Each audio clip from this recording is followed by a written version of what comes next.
I don't think that's really not suspicious. So they might be IP flooding me clearly because I just went in first map and they liked me out second map. So right now in the dispute, it's fine, or it failed. And you go here, and my Netgear says my internet is perfectly good. This router, everything's fine.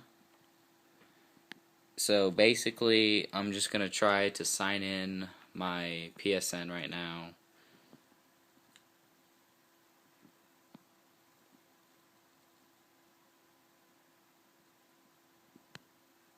And it's probably just not going to do anything. It's probably just going to say signing in.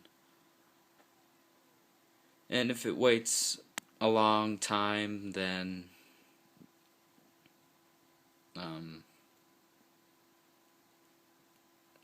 like turn off the PlayStation, check the connection or whatever.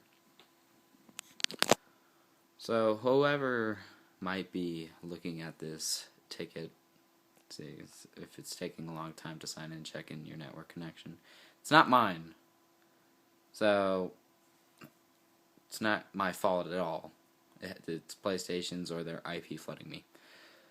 And I'm pretty sure they're IP flooding me because, come on, just played first map. And I mean, these kids, the ops